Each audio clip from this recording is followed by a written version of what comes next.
the Speed Lord. Oh, yeah!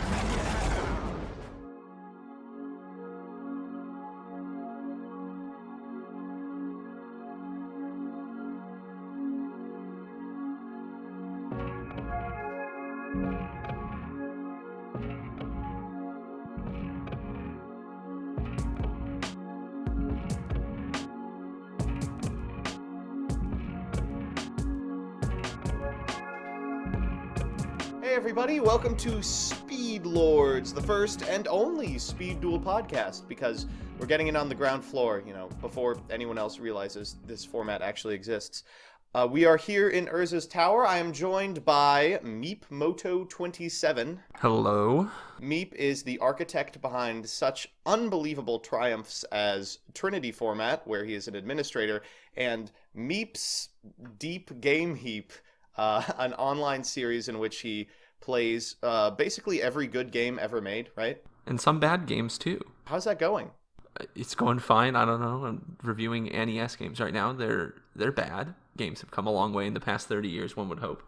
YUGIOH has come less far than other games, but... Exactly. Speaking of bad games, for those of you that don't know, Speed Duel is the new, exciting way to enjoy Yu-Gi-Oh! Just like it existed when you were a child and refused to read any cards, or a Yugi tuber crawling up 5k subs who still hasn't learned to read.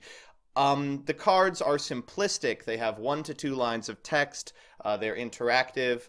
And the games are shorter. The real downside to it right now is a lack of an available card pool and a lack of resources. So hopefully we can fill in for this second problem.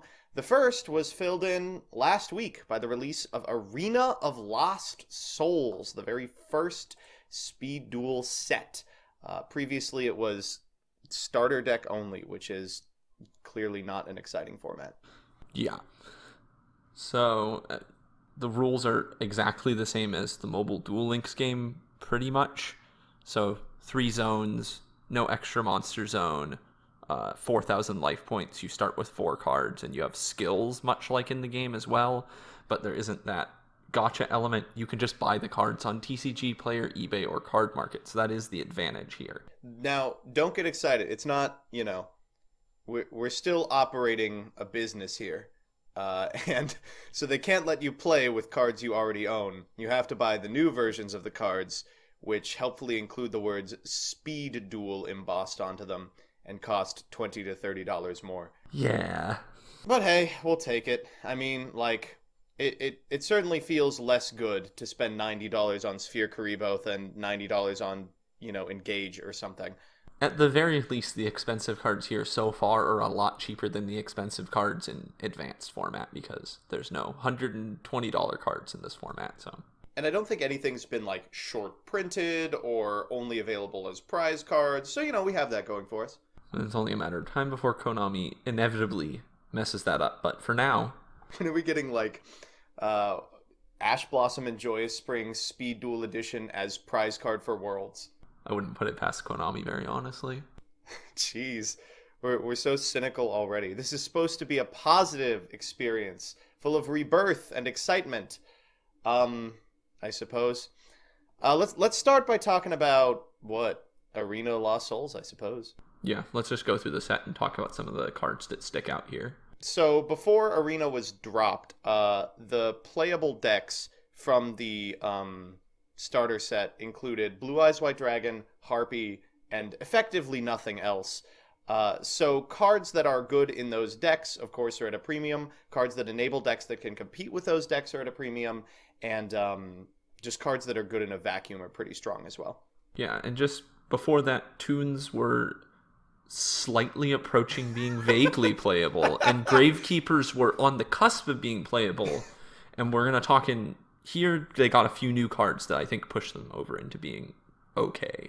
The Toon Dream. I feel like an idiot. I made this stupid Reddit comment that's going to end up in a compilation about how Toons were day one unbeatable because they had these unreal... I was like, who can stop the OTK? It turns out everyone can, actually. Any trap card beats that deck. Yeah, in a format with, 3-4 different battle position changers, and with a whopping 1,200 defense on Toon Summon Skull, that's not great. Yeah, it turned out that deck was terrible and I was an idiot, but thankfully that marks the first and only time I've ever been wrong about a deck that has yet to be released's power level. If you say so.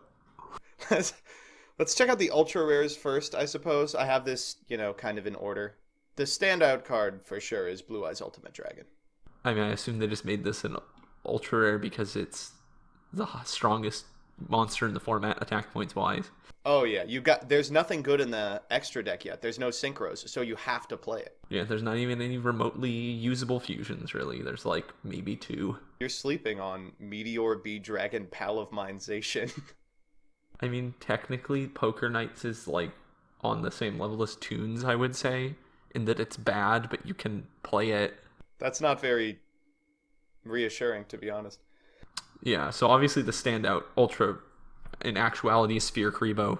Anybody who's played Duel Links, especially early on, should know this. This card is very good.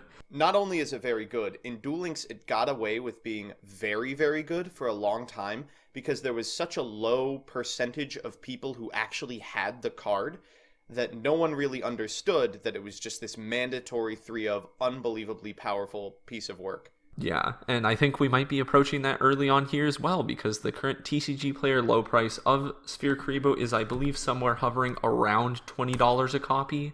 I mean, the real reason that Sphere Karibo is so good is because unlike the other attack defense changer cards like Kunai Chain or Windstorm of Hatakwa, there's no way to stop it. It's completely unnegatable in the format.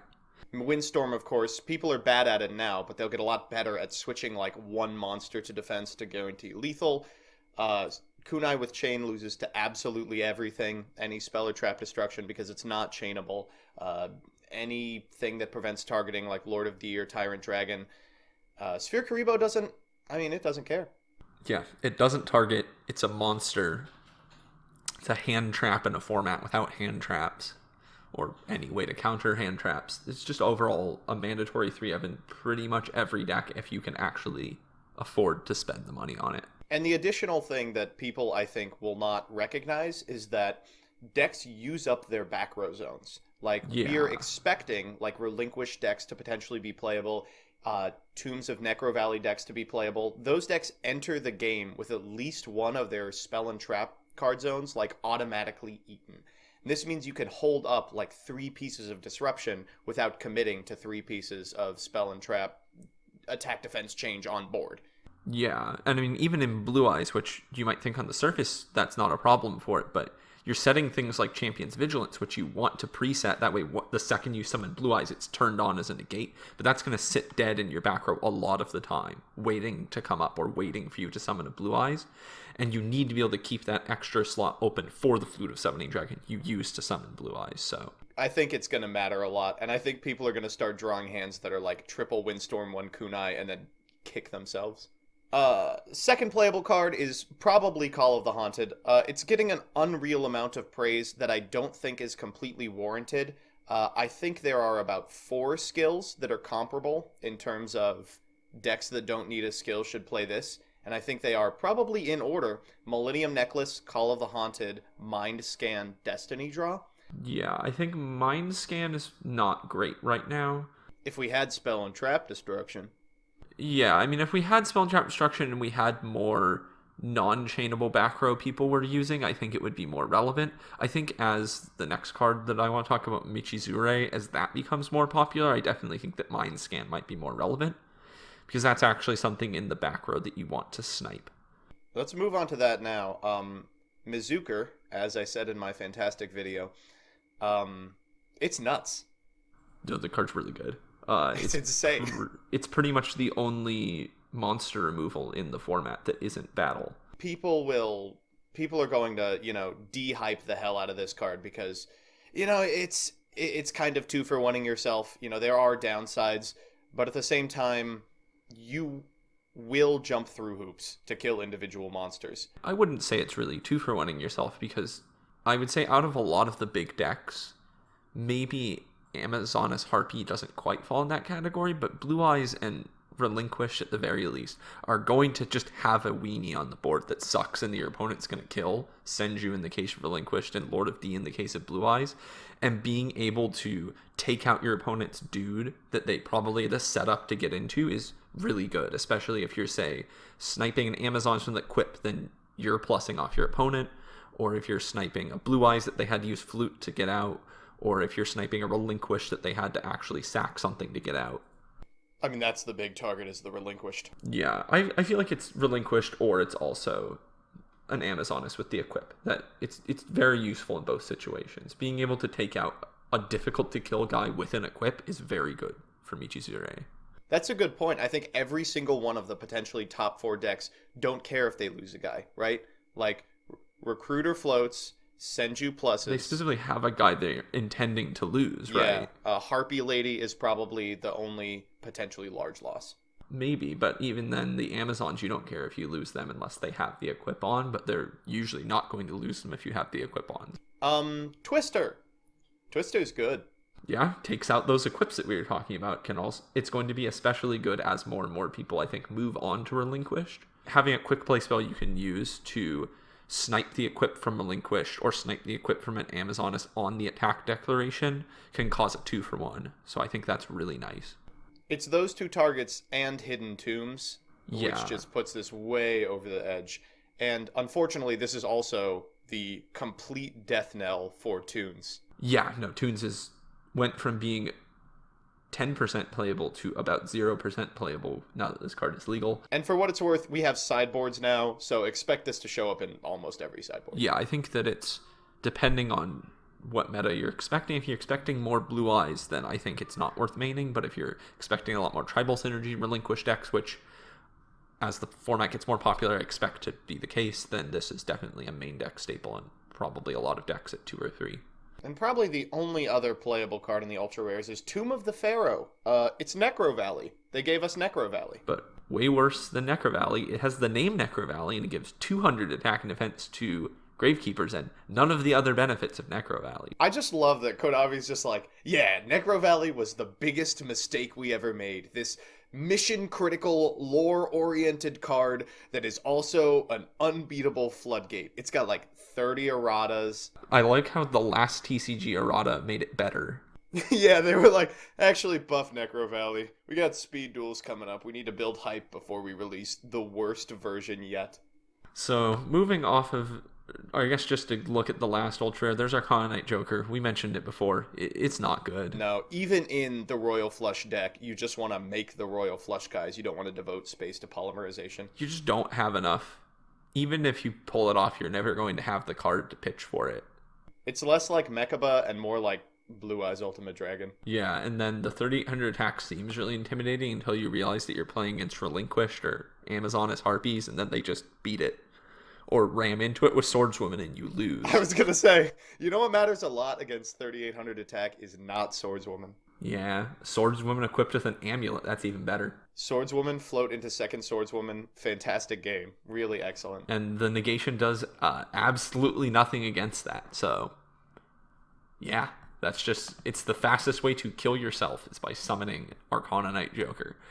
So, moving on to the super rares. There's, I think, a pretty decent number of okay super rares. There's maybe 3 interesting super rares. It's like a pretty decent number. I'm seeing 1. First is Senju, obviously. Senju's insane. He's what makes Relinquished a playable deck now, I would say. Yeah, Relinquished having been in the starter deck with Pegasus, but it wasn't particularly playable before this point. And really, you could have gone your entire Duel Links career without ever seeing this because it was such an expensive deck and Senju was at ultra rare, but man, it is such a giant boon to consistency for a 20-card deck to have Senju. Especially because this is physical speed duels, there's no ban list, you can just have 3. Which means that you're now running 6 copies of Relinquished, which very honestly that's good. The only sort of choke point in that strategy is that you only have 3 copies of the ritual spell, but which isn't the worst thing in the world. Like, you'd prefer to have multiples of Relinquished because you could pitch Relinquished to Relinquished. That's true, yeah. Other things, there's King of Skull Servants. We have to give him a shout out. He's not good at all, but he's literally in the set so that TCG players who get this as prizing for their TCG events cannot be upset about it. Yeah, because it's the first holo printing of King of the Skull Servants, which is a TCG fan favorite. Also not good in the TCG, though. Hey, you are sleeping on grass format skulls. You would activate grass, you'd activate white prince, and then your opponent would normal summon a rat peer and you'd concede. I'm aware. I remember that deck, but grass has been banned for quite some time. This isn't the OCG. It's in Duel Links. Grass for speed duels. Oh, When? true. I mean, I wouldn't put it past them. I think it's pretty realistic that they might release grass, since they did release it in Duel Links. What else is good? Royal Flush, I suppose, is fine. Yeah, Sword of Dragon Soul could be a spicy, weird side deck option if there was actually a good warrior archetype, but there's not, so... Yeah. Someday in the far-flung future, that'll be relevant. An ectoplasmic fortification I've seen a lot of people fiddling with. If you control a zombie monster, place a counter on this card. All zombies gain 100 attack and lose 100 defense for each counter. Any battle damage taken from battles involving your zombie monster is doubled. That doesn't sound particularly good. I know. I know what you're thinking. The decks I've seen played on Dueling Book are like Decayed Commander decks that aim to use a bunch of stall stuff to get 2 or 3 counters on it, and suddenly Decayed Commander starts being able to beat over things, which is fine. But it'll definitely be the skill to beat for the sealed format, since it is given to you. Yes, and I think the ectoplasmic fortification might be good pending better zombie cards. I think for now, looking at zombies, they're pretty much all relegated into the common section, and outside of Decayed Commander and Zombie Tiger, they're all bad vanillas. You are really sleeping on the snake hair. I'm really upset about that. I guess we can go to commons now, right? Yeah, so I mean, you've got a bunch of common zombies that Bones used in the Yu-Gi-Oh! Duel Monsters anime. Who can forget Bones? Everyone's favorite character, Bones. He had one duel, and they chose him to be the star of the first ever speed duel booster that it's named after, and he is featured nowhere on any of the packaging. It's Yugi and Arcana Knight Joker. Because you remember Yugi's Arcana Knight Joker? Because even Konami knows that nobody remembers or cares about Bones. Man, that's upsetting. Bones was a fan favorite in the Duel Links products because he was critical to a bunch of Red Eyes decks that were playable for like 8 months straight. Which I get the feeling that they're avoiding that, but it is important to note that in the starter deck, Red Eyes Spirit has already been printed. There just isn't any other good Red Eyes cards. The only two being the Trap and the vanilla Red Eyes. I will defend to the death. Red Eyes Insight was the biggest design mistake for Duel Links of all time. Oh, I can imagine. Red Eyes Insight is a TCG card if I've ever read one. It started this exceptionally dangerous path of reprinting all of this nostalgia support that was busted in Duel Links, but weak by today's standards. And it was this awful, like, you had to sack into it, reward, limited time rare. The first Duel Links worlds had people with suboptimal decks because legendary Joey wasn't around long enough for them to get 3 insight. That's embarrassing, honestly. It was extremely embarrassing. Okay, so back on the list. We got a Buster Blader! We have Buster Blader! And it is not good, because there's no way to efficiently summon it. You've got your Poker Knights. They're, as we've already talked about, not particularly good. They're not terrible. Like, if you activate Royal Flush, it's pretty strong, but, I mean, they really don't stand up to any kind of trap at all. Yeah, I mean, I think the main issue is that they can't remotely get past Blue Eyes just because their attack isn't high enough. Even with the Sword of Dragon Souls, they still can't beat over Blue Eyes. And they have no other synergy, really. Like, you think of the decks in the format. Relinquish doesn't care if you make 3 guys that do nothing. Amazons doesn't care if you make 3 guys that do nothing. Like, maybe they could beat Gravekeepers, but I think Gravekeepers is probably the worst of the meta decks. It's probably at the bottom. And even then, Gravekeepers, if they go first and get Hidden Tombs of Necro Valley, just shuts them out because they're the only other deck besides Blue Eyes and Relinquished, I guess, that rely on special summoning. Possessed Dark Soul. This was actually very playable in early Duel Links, in like Sergeant Electro style control decks. I think we might see it in sideboards pending Relinquished's playability. Yeah, I think it's good against Relinquished and no other deck right now because there's no real targets for it in Blue Eyes at all. There's not really that many targets in Gravekeepers, and I think maybe you can snipe Amazoness Sage in... Nope, she's level 4. Yeah, so there's nothing to snipe in Amazoness Harpies. It's only really good against Relinquished, so I think that's something to...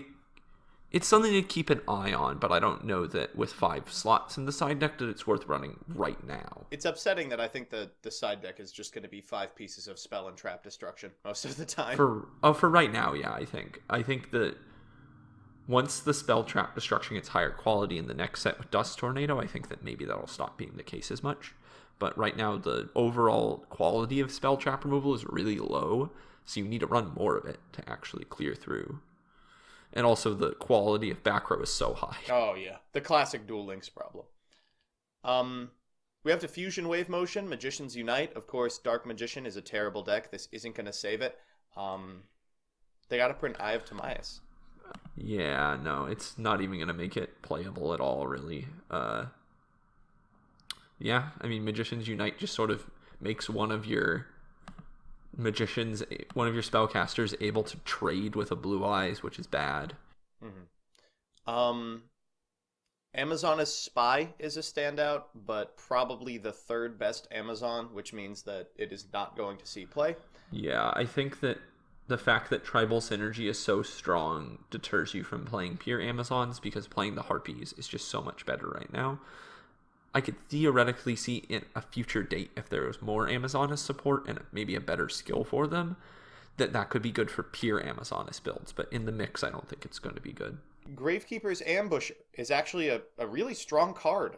It has 1700, which ends up being 1900 with Necro Valley, because you're always playing that skill. And it can recur a card that mentions Necro Valley on it, I believe. Or has one Necro Valley in the no, name. it's one Necro Valley card, so it can get you back the field spell itself, which you get from the skill because it turns into a spell once it's destroyed, and you can get back Hidden Tombs of Necro Valley, which are both okay picks. The main reason why I think he's good is because he's a 1700 normal summon that becomes 19 with Necro Valley, which is very good against a lot of decks, very honestly. He's a chonker. I mean, you can't... It beats over pretty much everything except Blue Eyes. We got Veil of Darkness. Veil of Darkness! This is the Skull Servant card. You use it to ditch your Skull Servants. Yeah, it's... That's bad. It's not bad. good. Skull Servants are not terrible.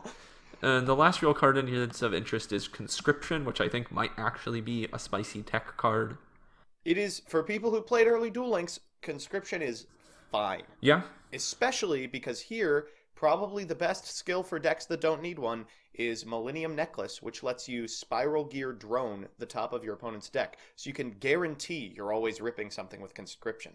Yeah, and especially with the hype, at least early on, about Dragon Caller decks, being able to stack a Blue Eyes and then summon your opponent's Blue Eyes to your field is very good. Or even just stealing a Harpy or something from your opponent so that they can't get Tribal Synergy is also very good. Quick shout out to Decayed Commander Zombie Tiger. It's a fun, cool deck. Don Zalug is a super interesting type of effect, but probably only limited playable. Yeah, I think that there just needs to be other zombie support for that to be useful. I think if they do this kind of level of further support for zombies in a future set, 1 or 2 cards, then I could maybe see that being a more playable off-meta deck. We've got D-Spell. That's like really bad Twister. Yeah, I mean, I guess I think that D-Spell maybe will be playable in Sealed. That's about the only situation I can see it being playable for now. Or I guess if you don't want to spend money on Twister, because it is an ultra rare. Block Attack was reasonable in Duel Links, but I think is actually already kind of bad here. Yeah, I don't think it's going to be supremely useful, just because so many cards have protection from battle, so switching to defense isn't super relevant. And then Half Shut is going to be incredible in Sealed. Yeah, Half Shut's going to be definitely a standout in Sealed. Yeah, I mean, I think that in the future this could be used for some sort of gimmicky OTK. That's about the only way I could see this being useful. In Duel Links, it was used for Gladiator Beasts, but I think we're pretty far off that. Yeah, the only way is potentially if your opponent leaves an attack position, Blue Eyes up. I believe that Half Shot does allow you to more easily kill your opponent with Amazoness Swordswoman if you half shut your own Swordswoman or something, but probably not actually relevant. All right, that's that. Which means that it is time for Speed Duel Market Watch. Oh boy. Remember everybody, investing in speed duels is an incredibly good thing to do with your money. It's like Bitcoin levels of safe. Yeah, so I have TCG Player up right now. We're just going to be looking at these TCG Player lows. So Arena of Lost Souls dropped last week as of recording this, so that was, I think, late March. The top card, as we've already mentioned, is Sphere Karibo at $19 low on TCG Player right now. And just so you're all aware, this is not going to last. This was at $30 like 3 days ago. It was at $20 2 days ago, or even yesterday it was at $20. Today it's at like 17 is the low. Yeah, I mean, it's 19 on TCG Player. I can take a quick look at eBay just to see what it's looking like over there. It's a good card. It's strong. It's a staple, but it's not particularly short printed. The packs are super cheap. Yeah. I mean, it's about $19, $18 on eBay. I expect it'll probably float at this price for a little bit, and then if Speed Duels does pick up popularity, say, in a month or two, this card will probably spike way back up. Unless there's a lower quality reprint, just because unless they ship a ton of this product, once this product goes out of print, the card's just going to go up. Because it's clearly a mandatory 3-of staple in almost every deck and will be for the foreseeable future unless they release some really crazy power creep stuff, and I don't think they're going to do that for a while at least. Call of the Haunted. It's actually gone up. Yeah, it's like 13. I think people are realizing that Call of the Haunted is a good card. Thankfully, you only have to have one of this one. Yeah, you don't need to buy 3 of it, at least. And I think that also the sort of outlier top 2 decks going into this format, Tribal Synergy and Dragon Call, are both named after their skills that they use, which aren't Call of the Haunted. Yeah, I think there needs to be better generic control monsters, which we just don't really have right now when you're competing with either OTK level beaters and Blue Eyes, or you're competing with having Pot of Greed on a skill and then also draw 3 on a skill in Tribal Synergy, and then maybe this could be used in something like Relinquished. I could see this being very usable because you can bring back a Relinquished that was already ritual summoned using this. Michizure is $7.50. How's that, Redditors? I hope I said that right. This card is definitely underpriced right now. I can only see this card going up from here. This card's ridiculously good, and it's going to stay really good unless they decide to print Soul Taker or some nonsense in the next set, or Treacherous Trap Hole or something. There are real negatives to this card. Having said that, they don't matter very much in this format. And also, there's literally no other monster removal that isn't battle-based. Yeah, like, there's an entire deck that will be good enough based around the fact that it can eat one of your opponent's monsters. This is a trap that does the same thing. So I think that's very good. Then after that, it sort of drops off for some reason. I'm upset about Blue Eyes Ultimate. It's $5. It's only 4 on. It's only 4 on TCG Player. If you actually look at the I'm prices. looking at style. It's. I'm not that committed. It's not that bad. I assume it's just that price because it's rare, and not that many people have cracked this product yet. This card will probably drop to under $1 once the set gets in more circulation because it's terrible. Is there a better printing of Blue Eyes Ultimate Dragon? Yeah, looking through, there's a Duelist Pack Kaiba Ultra Rare. There's a Shonen Jump Manga Promo Ultra Rare. Yeah, but none of those say Speed Duel in its text box. That's true. I think that maybe people are buying this just to style on their extra deck because there's nothing else to put in your extra deck, but that's the only conceivable reason I could see anybody running this. What's next? Tomb of the Pharaoh, $4. It enables the entire deck. That's fine. Yeah, I think you only need one of it. I think it's a really fair price. Arcana Knight Joker, it's another thing that'll probably drop just because the deck that it goes in is not very good. Royal Flush is in the same boat, I think. Royal Flush is, I mean, you need the card to enable the archetype. The archetype is generally considered to be low powered, so it's priced similarly to Necro Valley, but less because it's less good. And also it's less rare. I don't know. Time goes on, I think it's getting hyped a little bit because he's on the cover, you know. Yeah.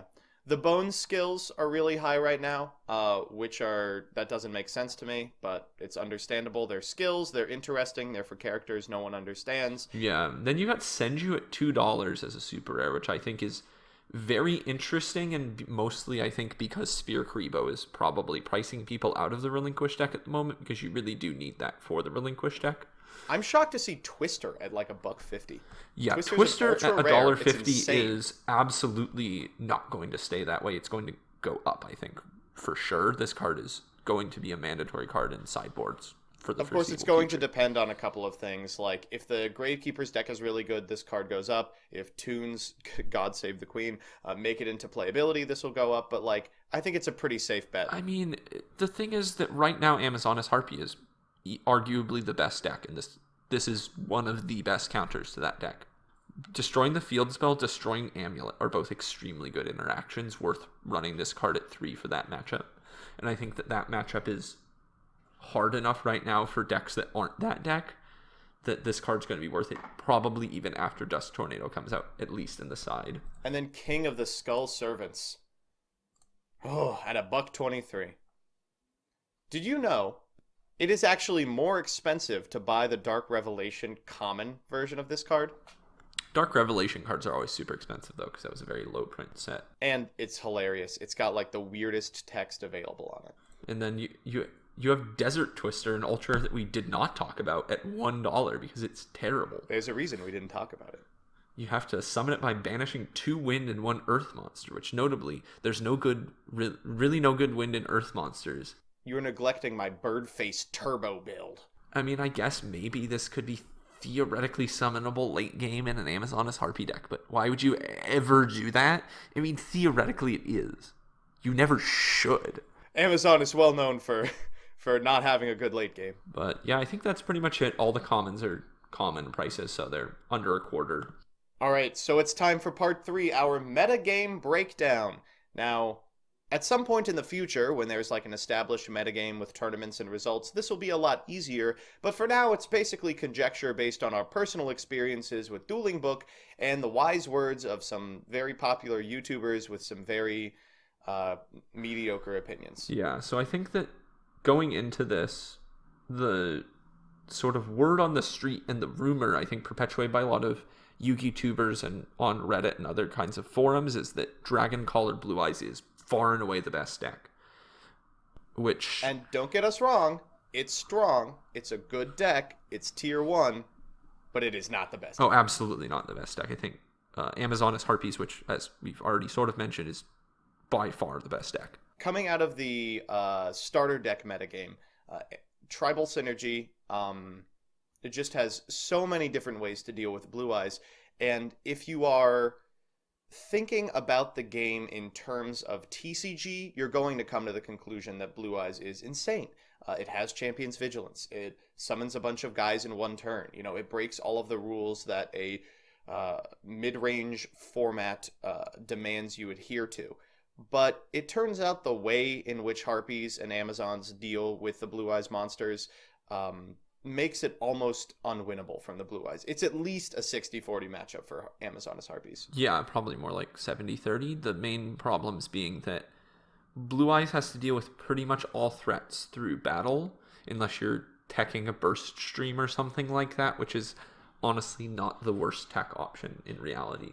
But more realistically, you need to get your Blue Eyes out and blow all their back row out, but they're going to usually have the field spell and 2 to 3 pieces of back row, because the Amazonas Harpy skill is just Pot of Greed, because it lets you draw a card without using any cards. So you're just getting a straight +1 for no real cost, other than having to run mediocre vanillas in a format that only has mediocre vanillas. If you're unfamiliar with either of the decks, the Blue Eyes deck aims to invest a lot of like card economy into putting the Blue Eyes on board. And as a result, it's playing a bunch of bad cards to enable that. Whereas the Amazonas Harpy deck is literally just good stuff. It is exclusively good cards. Its skill allows you to draw an extra card if you've got an Amazon and a Harpy in your hand, draw 2 extra cards if you have an Amazon and a Harpy on your board, and so you're always ahead both on card economy in terms of your cards are just better than theirs, and in terms of card advantage because you have these unreal, skill-based options at your disposal. Yeah, and also note that the field spell, once per turn when an Amazonas is destroyed, you special another Amazonas from your deck, so that makes your board very hard to break. They also have an equip spell that makes it so that once per turn they don't die by battle, and if they survive a battle, they kill whatever they battled. So you combine that with the Amazonas Swordswoman deals your opponent the damage, and it makes Blue Eyes very difficult because you don't want to leave your big dude in attack position. And it ends up in this position where, sometimes the Blue Eyes build is such that it's got, Wonder Wand and Blue Dragon Collar, because there's not a lot of really good ways to guarantee you get a Blue Eyes or a normal dragon in your hand without playing, 6 of them. So if you're playing that, sometimes you pass your first turn, your opponent has an explosive start, they're able to deal, 1,500 damage with a Swordswoman, and there's no coming back from that. You're going to have to ram a 3,000 attack monster into a Swordswoman a couple of times, and you just lose the game.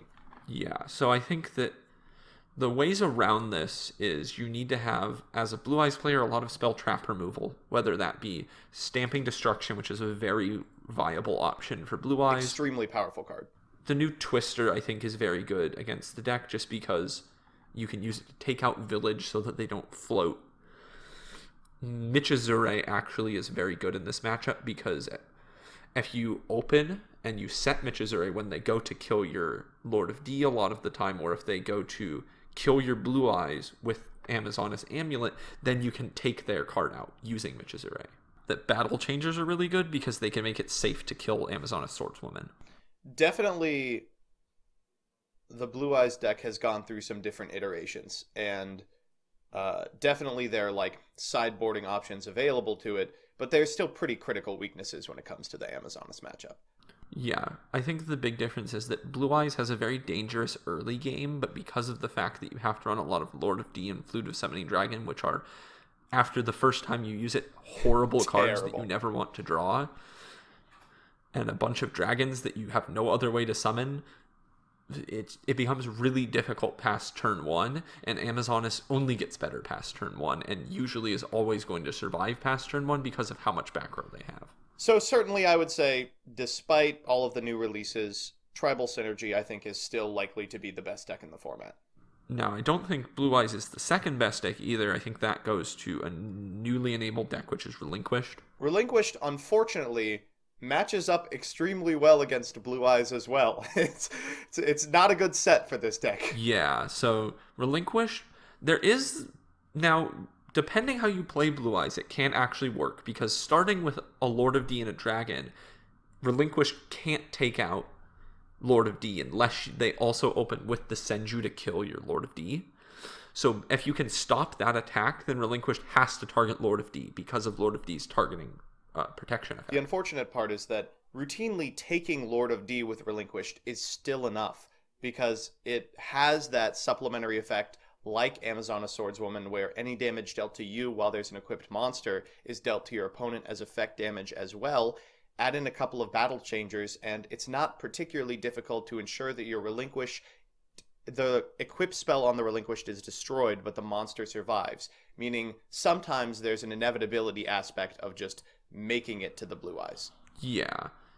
I think that it's a dangerous matchup for sure, but it's a lot closer to 50-50 than... especially if you side right, than something like Amazonas Harpy is versus Blue Eyes. It's easy to destroy the monster with a Twister to get a sweet 2-for-1 as your opponent's Relinquished attacks into one of your monsters. It's easy to flip up a Mizukure and just destroy the Relinquished. If you're playing Burst Stream, that literally just wins you the game. There's options. So I think the last deck, which I personally think is probably worse than Blue Eyes, but is still definitely playable and can win matchups against some of the top decks, is Gravekeepers. Gravekeepers is an exceptionally strong deck if you have, Duke Devlin level dice powers. If you can win the die roll every game, you are literally invincible. unless you're in the Amazonas Harpy matchup, in which case it's You have lost the game. lot Yes. more difficult, because their main thing is that they have a one-sided floodgate, which is a lot of fun. If you have Necro Valley or a Gravekeeper monster, which, given that Necro Valley is the skill you're going to pick, you will always have both of those most likely. You can play Hidden Tombs in the Necro Valley, which makes it so your opponent isn't allowed to special summon. Relinquished and Blue Eyes just lose the game automatically, because neither of those decks are ever going to be able to beat over your Gravekeeper monsters with a 200 attack defense buff. So Now, having said that, that is a card that's at 3 in the deck. It's certainly possible to open without it. And more importantly, the best deck in the format really does not care even a little. Yeah. You know, they have Sage. They don't special summon outside of the field spell. It's not exciting. yeah, I think that it's Gravekeeper a lot of the time ends up being a sackier but overall weaker version of Amazonas Harpy. It has a very similar kind of control-based playstyle, but just the fact that it doesn't have a skill that says Pot of Greed on it makes it worse. Like, their bad hands are much worse than Amazonas's bad hands, and their good hands are also much worse than Amazonas's good hands. Yeah, there's also a lot. I feel like there's somewhat less room for high-quality battle stoppers and traps in the deck, because you have to run 3 Tombs of Necro Valley and a bunch of Gravekeeper monsters, none of which are particularly amazing. Sleeping on Recruiter. It's also definitely a deck where it kind of necessitates Sphere Karibo, which can be upsetting. Like, because you'll always be losing one of your spell and trap card zones to Tombs, you're going to have to play Sphere Karibo, and if you're playing Sphere Karibo, why wouldn't you just play, like, the better Relinquish deck? Yeah, because I would say that Gravekeepers and Relinquish are probably the only 2 decks that absolutely need Sphere Karibo, although any deck can run it, and it's good to run it.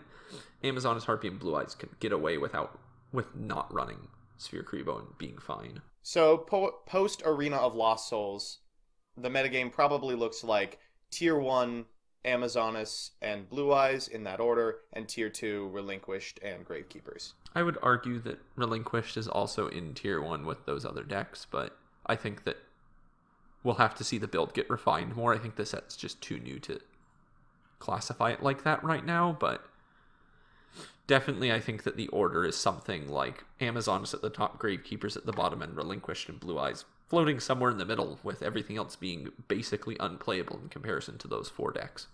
So, I mean, we talked about those 4, but where does that put Skull Servants?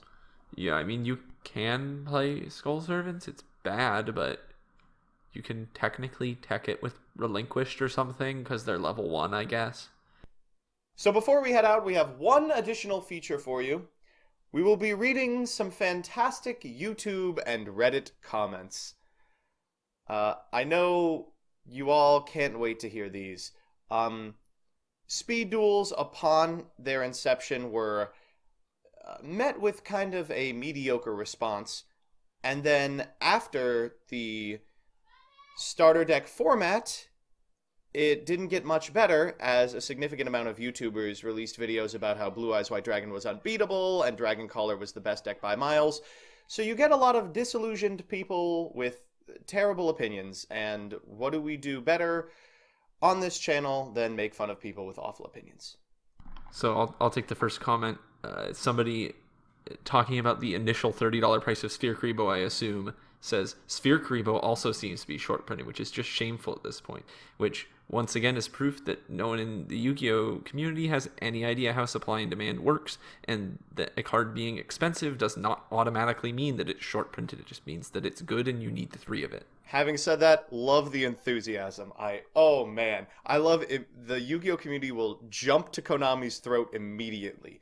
Like, all we gotta do is figure out a way to direct this rage more effectively, and we'll have this unstoppable army of people who will combat the man at the drop of a hat.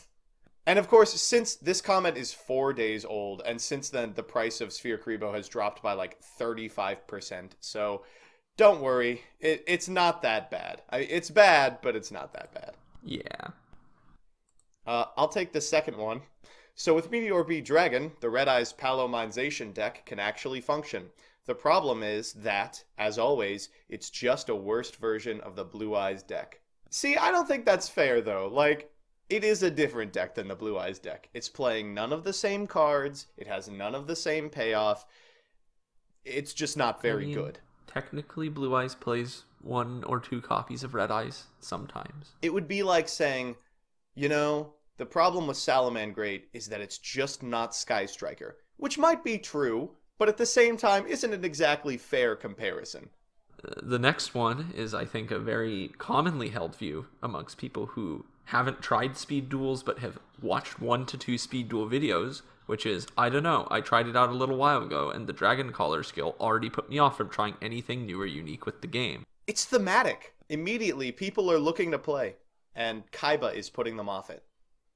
Yeah, I mean, that's the Yu-Gi-Oh community, isn't it? This is an upsetting comment.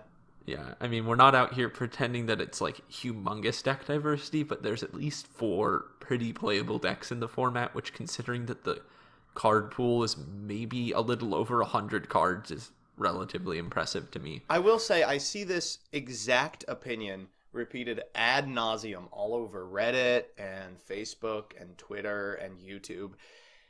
And it is just completely based in a fundamental misunderstanding of data. You know, like, I think when we see regionals come in, when we see results and topping lists from like side events, this little opinion will start to be dispelled. But in the meantime, I feel as if it's occupying the same space as like Azathoth in paper, right? Like, you watch a 35-minute Gar Dragon combo and it sticks with you no matter how many times you see Sky Striker won YCS Dusseldorf 2, you know?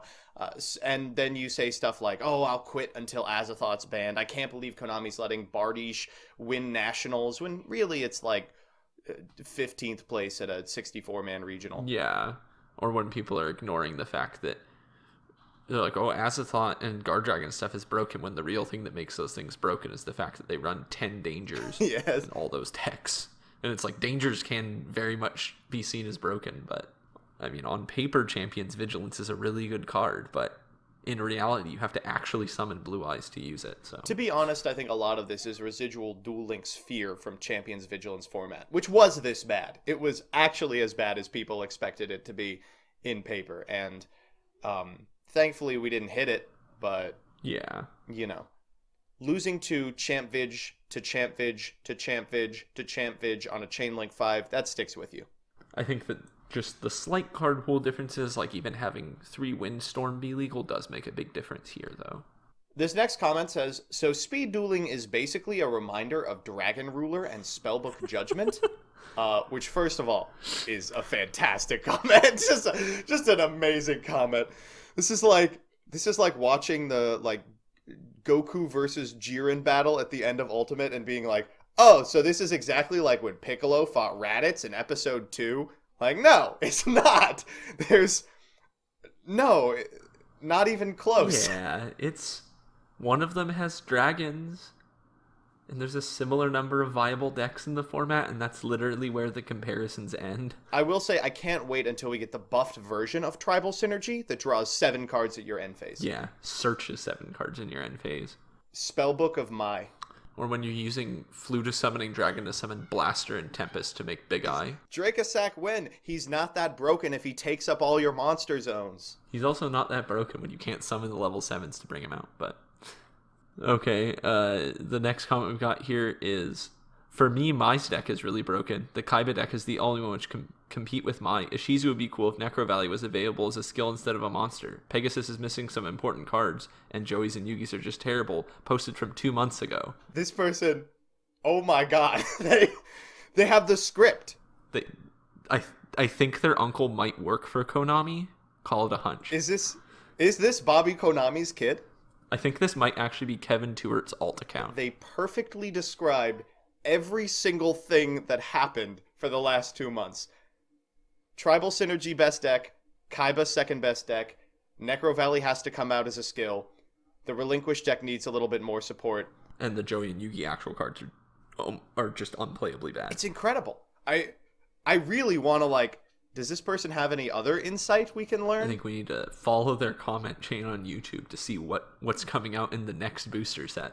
And the final comment says, "My face win Konami do not learn anything from Duel Links." I mean, they probably didn't learn as much as they should have.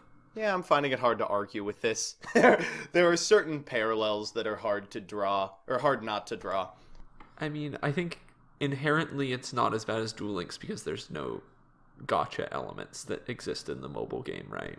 Yeah, a lot of early Duel Links got away with extremely unbalanced formats that seemed balanced because no one could afford the unbalanced stuff. Yeah, I think that we'll start seeing it iterate a lot faster because you'd be lucky in Duel Links if you're able to spend $20 to get Sphere Karibo. It seems a lot for the physical game only because nobody's really playing this format right now, but if you actually go to the Duel Links subreddit and you look up their top posts of all time, I think there's one from like a whale who was upset about the reprint box coming out. Every so often they do a premium reprint box. He was extremely upset because he had paid over $2,500 to get like day 1 3 Sphere Karibo, day 1 3 Mirror Wall, and it was the most upsetting thing I have ever seen in my entire life. Watching someone talk a big game about how they spent their paycheck on Duname's Dark Witch in 2017. Oh man, it was extremely debilitating. that's just really depressing to hear, honestly. Imagine your landlord coming up to you and being like, "Where's the rent?" And you're like, "I'm sorry, I needed this 1800 attack vanilla." It's just like, look at this picture of Duname's Dark Witch. No, I don't need to pay rent for 2 months. Tommy, break his legs. No copies of Axe Raider are getting you out of this one. I do appreciate that they never made it so that you had to do that sort of normal summon vanilla race thing that existed in the early TCG and early Duel Links here. That is a mistake that I think is really good that they fixed it, because there's really nothing more boring than your entire game just being Axe Raiders beating back and forth over each other. Definitely, I think that's the biggest lesson from the first year of Duel Links. Clearly, like Relinquished was probably the best deck, but no one had it. The second best deck was above the curve guys that attacked a lot. And really that didn't change. Or harpies, just because they were guys that could pop back row, because back row was the only amount of skill in the entire game. Really, that didn't change until, I want to say, like, the Sacred Phoenix of Nephthys box came out. It was like the first real cohesive archetype. And I'm glad that we've kind of skipped to cohesion immediately instead of having to sit through this boring format.